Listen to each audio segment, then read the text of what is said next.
Last time we were at Pendine, we had the green monster motorbike. We've got the flying mile record, the fastest motorbike flying mile.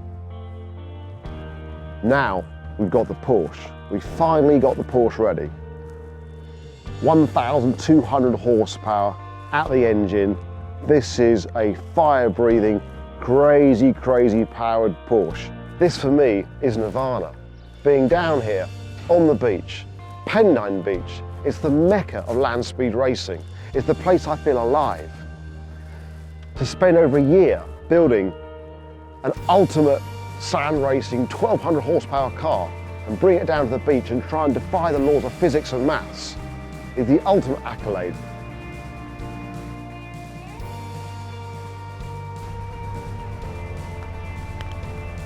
It takes a lot of effort and work to build a 1,200 horsepower 911.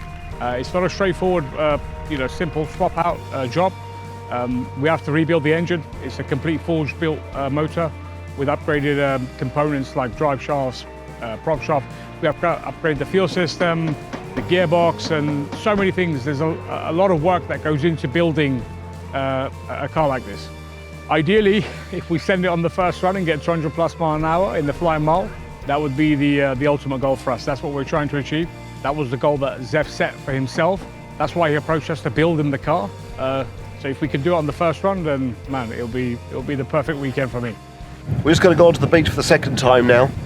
The sand is drying out, not so wet, it's not raining now. We just want to feel what the stability and the traction is like when we start to put the power down on more dry sand than the wet stuff we had earlier. Then we'll have done the wet testing and the dry testing and going to feel a lot more confident for tomorrow, race day, and what tyres we need to use.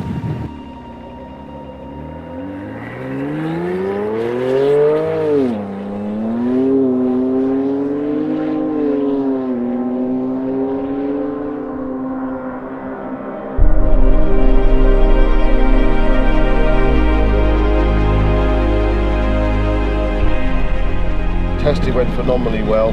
We just got to make sure all the settings are good. We're going to check the air-fuel ratios. They're good. Check the coolant, check the oil one last time before you go back out. Make sure the level's where they need to be. The fuel's already done, so 5-10 minutes we're ready. Nice work. Right. We lifted the car up yesterday and you got underneath it, didn't you? Yes, it was absolutely spotless, no issues, no leaks. No leaks, no nothing. The sand was nothing more than surface yes, obviously, so work. It covers all, right. everything what does the job. Yeah.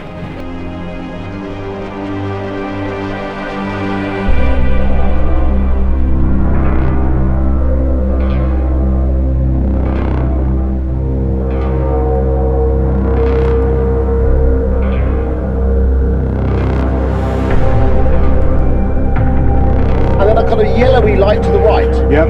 That's the course. Head between the two, correct? Between the two, yes. Perfect.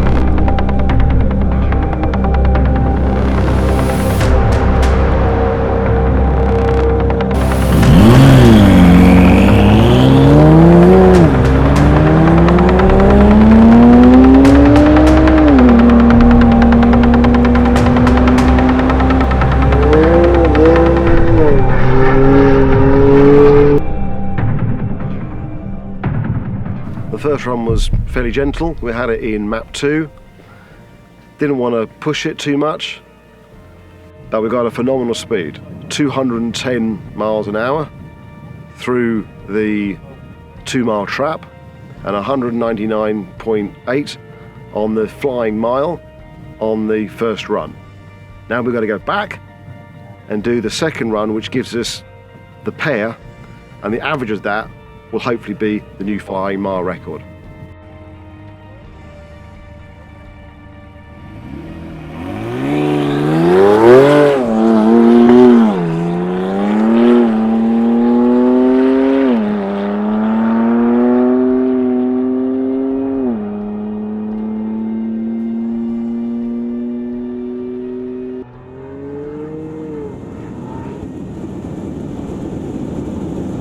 We had the return run. But the turn run starts on a bend and the sand is much softer. We ended up exiting the mile at about 178 miles an hour, not as fast, but as you can appreciate, a lot more spin, a lot softer sound. But when you add the two together, we've got 187.9 miles an hour. That's the new flying mile record. That's the fastest flying mile record for any wheel-powered vehicle, bike or car. But the problem for every true racer is it's never enough.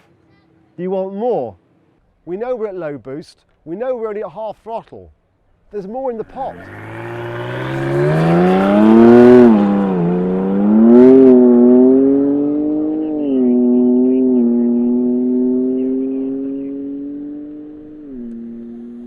Suddenly the car lurches to the left. I counter steer and it goes to the right. This is at 215 miles an hour. We were doing a phenomenal speed. I don't know what it was, 213, 215 miles an hour. I don't know whether I went through the speed trap or not. All I know is suddenly we had an immediate jolt to the tyre. It went into a massive drift, then a spin. And I thought to myself, the only way I'm going to hold this and survive this is if I keep the throttle pinned to keep the wheels spinning. And I did, and it came to a halt, and I did reverse traction. And we're here now. And apart from a split tyre and the light coming off, I'm fine. The car's fine, and it's all good. Massive big thanks to the whole team, Ibby, Hayder and George of ESmotors, and my own team, Miguel and Mirella, who have been absolute rock to allow this record to become possible. Couldn't be happier. It's time to get an ice cream.